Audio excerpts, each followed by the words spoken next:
اس programme کے اخراجات جو اسمر منسٹریز کے دوست اور پارٹنرز ادا کرتے ہیں۔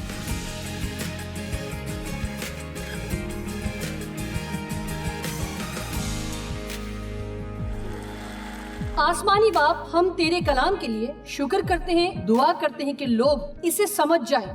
اس عورت کی طرح کل رات جس نے ایک جملہ سنا اور وہ اس کے دل پر چوٹ کر گیا، آج بھی بہت سے لوگوں کے ساتھ ایسا کر، یسوع کے نام میں آمین۔ درست اور غلط ذہنیت۔ آپ جانتے ہیں، آپ کے خیالات آپ کو کہیں لے جاتے ہیں جہاں آپ جانا چاہتے ہیں، یا آپ کو وہاں رکھتے ہیں جہاں آپ نہیں ہونا چاہتے، یا آپ کو وہاں لے جاتے ہیں جہاں آپ جانا چاہتے ہیں اور وہاں رکھ سکتے ہیں جہاں آپ نہیں ہونا چاہتے۔ بنی اسرائیل کو 40 برس لگے، جیسا کہ بائبل میں استثناء کی کتاب میں لکھا ہے کہ یہ 11 دن کا سفر تھا۔ جانتے ہیں کئی دفعہ ہم ایک ہی جگہ کیوں گھومتے رہتے ہیں؟ وہی پہاڑ، وہی مشکلات، بار بار پھر سے وہی، اور خدا کی نافرمانی کے نئے طریقے ڈھونڈتے رہتے ہیں۔ جانتے ہیں چاہے آپ کتنی مرتبہ خدا کی مرضی کو ٹالنا چاہیں، جو وہ کرنے کو کہتا ہے، تو آپ خدا کا ذہن نہیں بدل سکتے۔ چاہے آپ ایک ہی پہاڑ کے گرد 5000 چکر لگا لیں، اس کا جواب وہی ہوگا جب آپ واپس آئیں گے۔ آپ کے لیے بہترین منصوبہ یہ ہے کہ وہ کام فوری طور پر کریں جو خدا نے آپ کو کرنے کے لیے کہا، چاہے یہ کتنا ہی مشکل ہے، یا اس سے کتنی تکلیف کیوں نہ ہو، یا کچھ بھی قربان کرنا پڑے۔ لیکن مہربانی سے ہمیشہ یاد رکھیں کہ خدا آپ سے سب کچھ دور نہیں کر رہا ہے۔ وہ ہمیشہ یہ کوشش کرتا ہے کہ آپ کو اس مقام پر لائے جہاں آپ خوش رہ سکیں، جہاں آپ کو زیادہ اطمینان ملے، جہاں آپ کی زندگی زیادہ پھلدار ہو، جہاں آپ کو لیس کیا جا سکے تاکہ آپ زیادہ سے زیادہ لوگوں کی مدد کر سکیں۔ ہم جو پہلے ہی سے بچا لیے گئے ہیں، ہم جانتے ہیں کہ ہم کہاں جا رہے ہیں۔ ہمارا مستقبل محفوظ ہے، لیکن ہمارا ایک کام ہے جب تک ہم یہاں ہیں تاکہ ہم پختہ مسیحی بنیں اور دوسروں کے لیے نمونہ بنے۔ پاک روح ہمیں اس لیے دیا گیا تاکہ بڑھنے میں مدد کرے اور بالغ ہو۔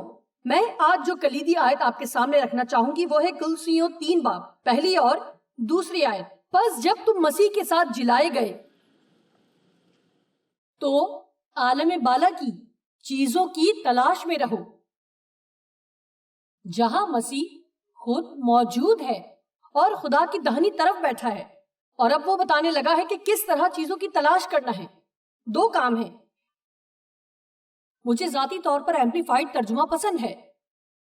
عالم بالا کی چیزوں کی تلاش میں رہو اور انہی چیزوں کے بارے میں سوچو جو آسمانی ہیں، کیونکہ اگر ہمارا ذہن درست چیزوں سے بھرا ہوگا تو جب ابلیس آتا ہے اپنے جھوٹ کے ساتھ تو اسے کوئی موقع نہ ملے گا کہ ہمارے ذہن میں غلط چیزیں ڈال سکے۔ میرا خیال ہے کہ ہم اکثر لوگوں کو سکھاتے ہیں کہ آپ کو کیا نہیں کرنا ہے۔ میرا خیال ہے کہ ہمیں اس پر زیادہ زور دینا چاہیے کہ کیا کرنا ہے۔ جب ہم درست کام کریں گے تو ہماری زندگی میں غلط چیزوں کی گنجائش نہیں رہے گی۔ میں نے عادات کے تعلق سے ایک کتاب لکھی ہے، اس کا عنوان میں نے یہ نہیں رکھا بری عادات چھوڑنا، بلکہ یہ کہ اچھی عادات اپنانا اور بری عادات ختم کرنا۔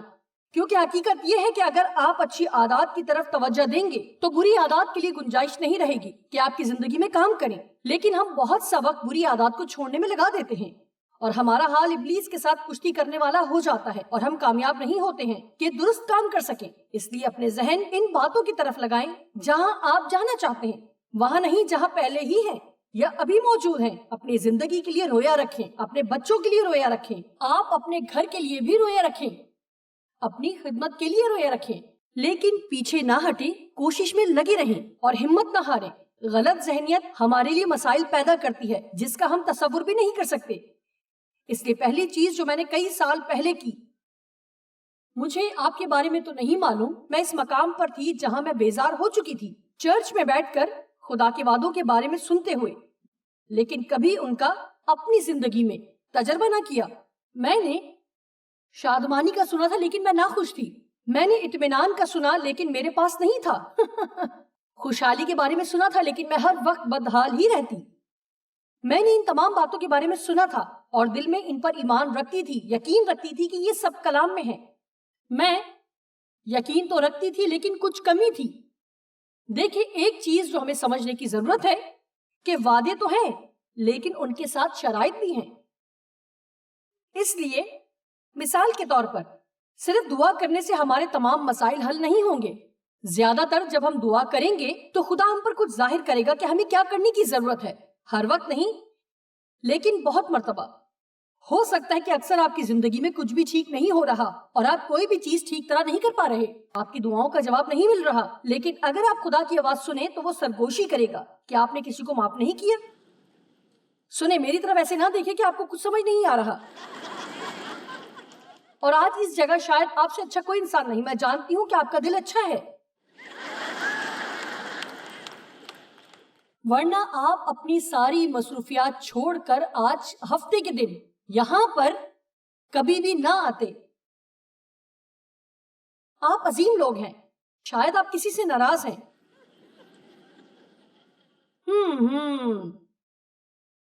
مجبور نہ کریں کہ آپ کو ہاتھ کھڑا کرنے کو کہوں، کیونکہ میں بتا سکتی ہوں کہ یہاں زیادہ لوگ ایسے ہیں جو ایسی مشکلات میں پھنسے ہوئے ہیں اور اسی لیے کچھ بھی ٹھیک نہیں ہو رہا. کیونکہ کلام مقدس میں مرقوم ہے کہ جب تم دعا کرو اور اگر کسی کو کسی سے کچھ شکایت ہو،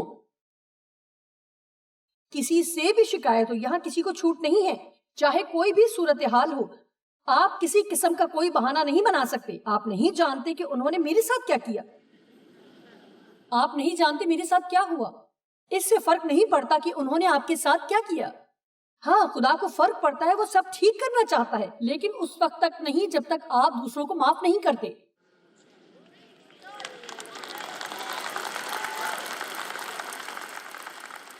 اور معافی کا تعلق کسی کے لیے ہمارے احساسات سے نہیں ہے. یہ ایک چناؤ ہے جو آپ کرتے ہیں کہ کیسا سلوک کریں.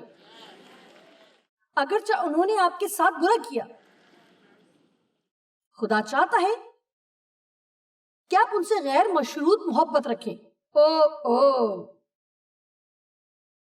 میرا خیال ہے کہ ہمیں اندازہ نہیں کہ ہم کوشش کرتے رہتے ہیں کہ خدا ہمیں کچھ آسان سے آسان کرنے کو کہے. ہم اسے ٹالتے رہتے ہیں. میرا مطلب ہے کہ ہماری نیت تو اچھی ہے کہ ہم ایسا کریں گے، ہم ایسا کریں گے، لیکن آخر ہم یہ کب کریں گے؟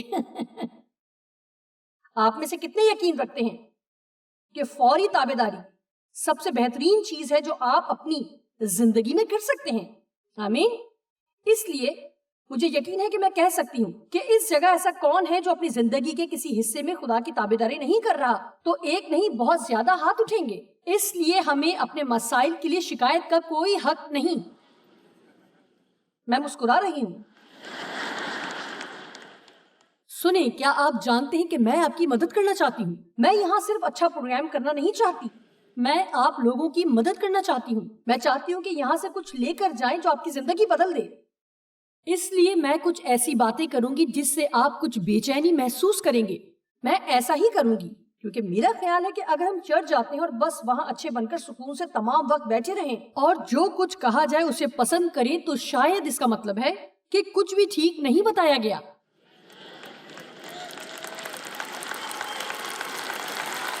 آمین. اور پھر میرا مطلب کہ خدا آپ سے غیر مشروط پیار کرتا ہے. آپ خاص شخص ہیں، آپ کی قدر و قیمت ہے، آپ شاندار ہیں. خدا آپ کی زندگی کے لیے اچھا منصوبہ رکھتا ہے، لیکن اگر آپ خدا کی تابعداری میں نہیں چلتے تو کچھ بھی ٹھیک نہیں ہوگا.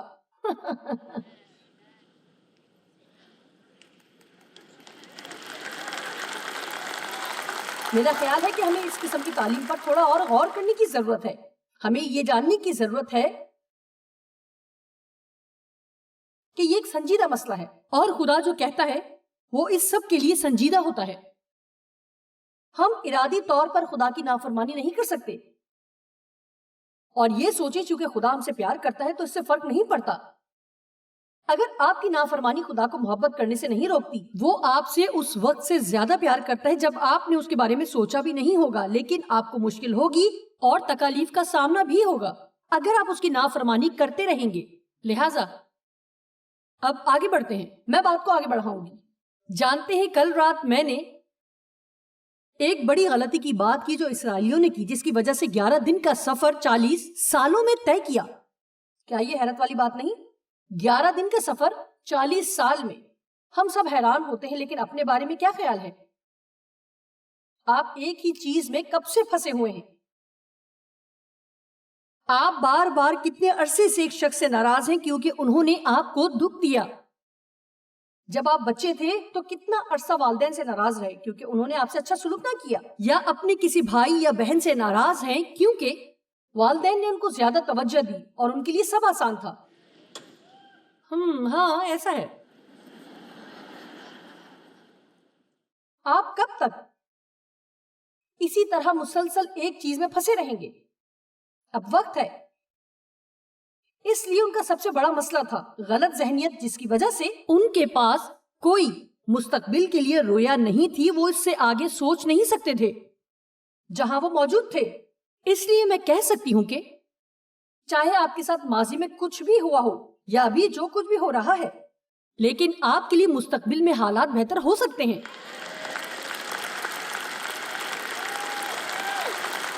اب اس سے پہلے کہ میں دوبارہ جوش میں آ کر یہی بات دوبارہ کروں، آئیں دوسرے نقطے کی طرف چلتے ہیں۔ اب سنیں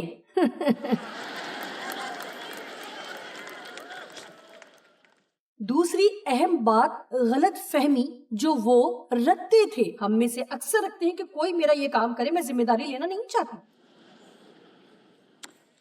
درست ذہنیت یہ ہے کہ میں محنت کرنے کے لیے تیار ہوں اور اپنی زندگی کی ذمہ داری لیتی ہوں۔ آمین۔ لیکن مثال کے طور پر آپ خود کو خوش کرنے کے لیے کیا اقدامات اپناتے ہیں؟ آپ کس پر الزام لگا رہے ہیں کہ وہ آپ کو خوش نہیں رہنے دیتا؟ مجھے یاد ہے جب خدا نے مجھ سے کلام کیا کہ ڈیو کو کسی بھی طرح سے اپنی خوشی کا ذمہ دار نہ ٹھہراؤں۔ تم خوش رہ سکتی ہو اگر تم خوش رہنا چاہو۔ آمین۔ میں بتانا چاہوں گی کہ شادی کے پہلے 2 سال تک کسی بھی طرح سے میں خوش نہیں رہتی تھی، اور آپ جانتے ہیں کہ ناخوش لوگوں کو اپنے گرد خوش لوگوں سے کوفت ہوتی ہے، اس لیے وہ کوشش کرتے ہیں کہ دوسروں کو بھی ناخوش رکھیں تاکہ سب مل کر ناخوش رہیں۔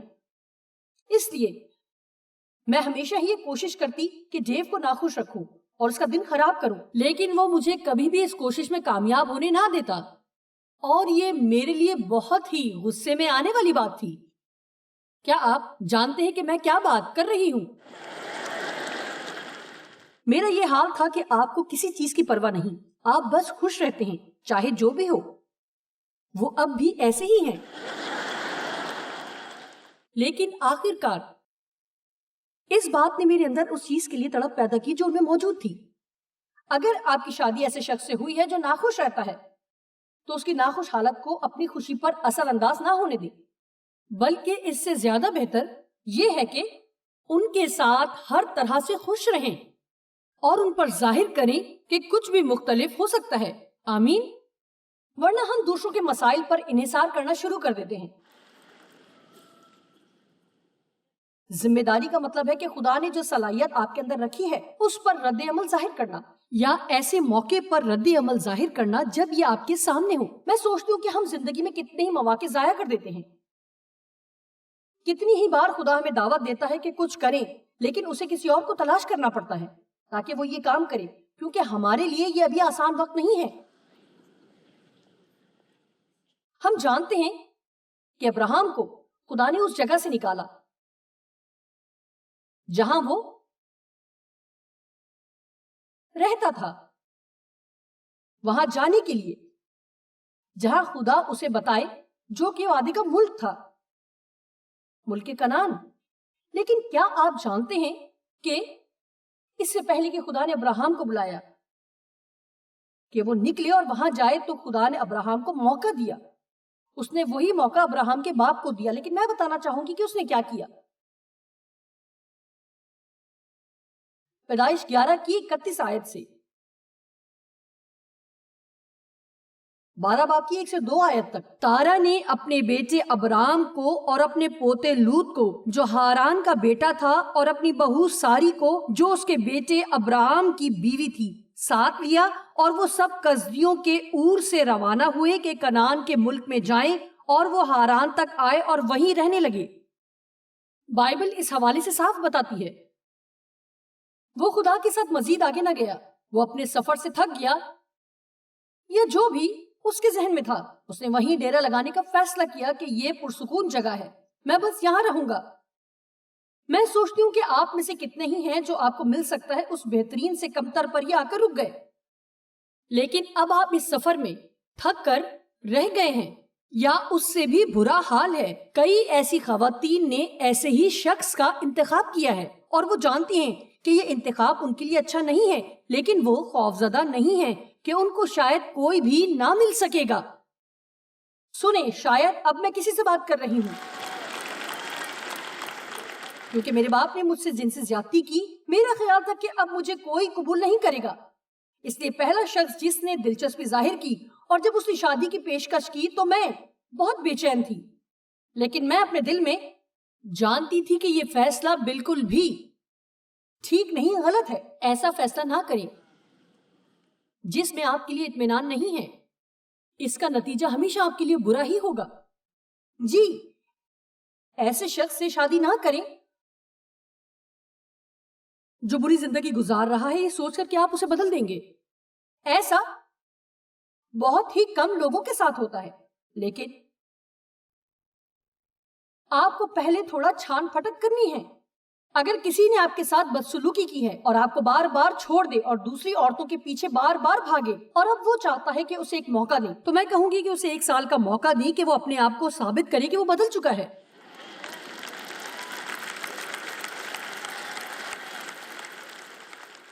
میں نے ایسا بار بار کیا کیونکہ وہ میرا پہلا شوہر تھا، لیکن وہ پھر کئی مہینوں تک غائب ہو جاتا اور پھر جب وہ واپس آتا تو میں اسے قبول کر لیتی اور پھر وہ دوسری عورتوں کے پیچھے بھاگتا، پھر واپس آتا اور میں پھر اسے قبول کر لیتی۔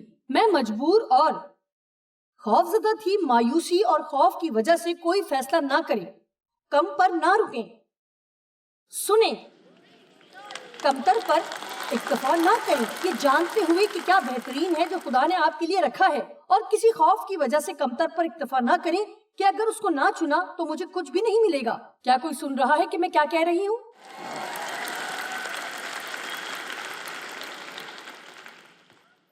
کچھ لوگ اپنی تکلیف میں ایک جگہ رک جاتے ہیں اور پھر ساری زندگی وہیں رکے رہتے ہیں، وہ کبھی کہیں نہیں جاتے۔ لیکن خداوند نے ابراہم سے کہا کہ تو اپنے وطن اور اپنے ناطے داروں کے بیچ سے اور اپنے باپ کے گھر سے نکل کر اس ملک میں جا جو میں تجھے دکھاؤں گا، اور میں تجھے ایک بڑی قوم بناؤں گا اور برکت دوں گا اور تیرا نام سرفراز کروں گا، سو تو دوسروں کے لیے باعث برکت ہوگا۔ دیکھیں، ابراہم نے ذمہ داری قبول کی اور وہ خدا کے ساتھ چلنے لگا۔ ذمہ داری کے بغیر کوئی برکت نہیں ہے۔ کیا آپ سن رہے ہیں؟ ذمہ داری کے بغیر کوئی برکت نہیں ہے۔ اس لیے ہم اکثر کہتے ہیں، یہ بہت شاندار بات ہے کہ ہم دنیا میں امریکہ جیسے عظیم ملک میں رہتے ہیں، لیکن یہاں رہنے کی ذمہ داری ہے۔ یہاں رہنا صرف استحقاق ہی نہیں ہے بلکہ یہاں رہنے کے لیے ذمہ داری بھی ہے۔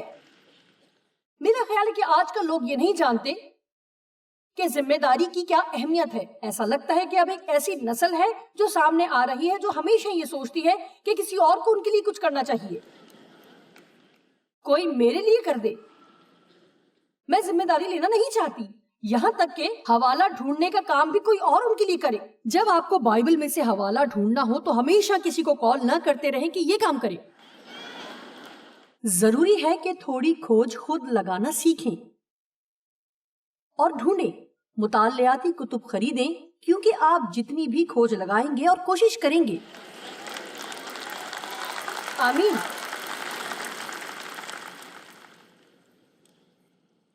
اگر آپ جان پائیں کہ مجھے منادی کے لیے کس طرح مطالعہ کرنا پڑا، واہ، کوئی کمپیوٹر نہیں تھا، ہمیں کسی طرح کی سہولت نہیں تھی کہ گوگل سرچ میں خوشی کے تعلق سے تمام حوالوں کی فہرست مل جائے۔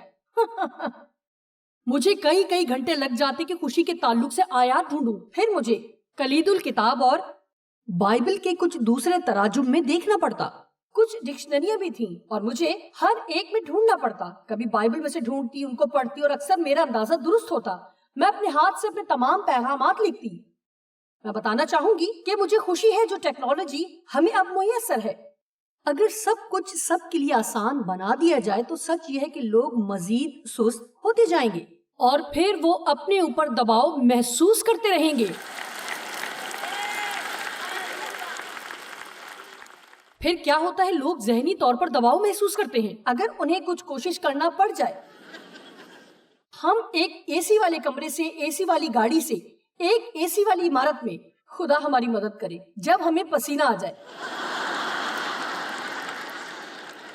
میرا مطلب ہے کہ یہاں تک کہ پھر ہماری دنیا ہی ختم ہو جاتی ہے.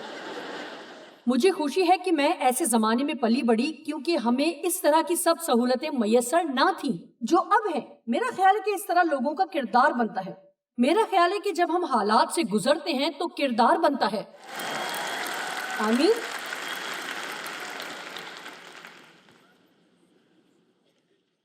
اپنی زندگی کی ذمہ داری اٹھائیں، اپنے اعمال کی ذمہ داری لیں.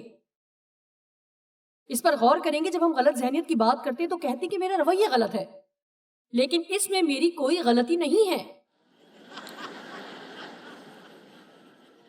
اب جو کہنے لگی ہوں اس کے لیے تیار رہیں. بائبل کہتی ہے کہ اے کاہل، ٹیوٹی کے پاس جا اور اس کی روشوں پر غور کر اور دانشمند بن. یہی کاہل کا مطلب ہے، جو سست ہے. امثال 6 باب کی 6 سے 8 تک. جو باوجود یہ کہ اس کا نہ کوئی سردار ہے، نہ ناظر، نہ حاکم ہے، گرمی کے موسم میں اپنی خوراک مہیا کرتے اور فصل کٹنے کے وقت اپنی خورش جمع کرتی ہے. کیا آپ جانتے ہیں کہ اس کا کیا مطلب ہے؟ چیوٹی کو دیکھو، درست کام کرتی ہے. کوئی ان کی نگرانی کرنے والا نہیں ہے، کوئی ان سے کام نہیں کرواتا. سنیں، یہ سیکھنے والی بات ہے. ہمیں اس سے بہتر عمل کرنا ہے.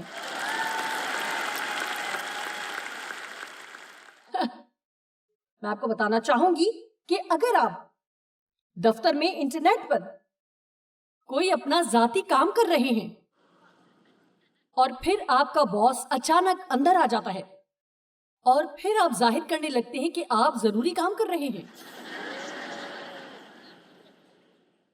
پیارے مسیحیوں، آپ وقت چوری کر رہے ہو جس کے لیے آپ کو تنخواہ ملتی ہے.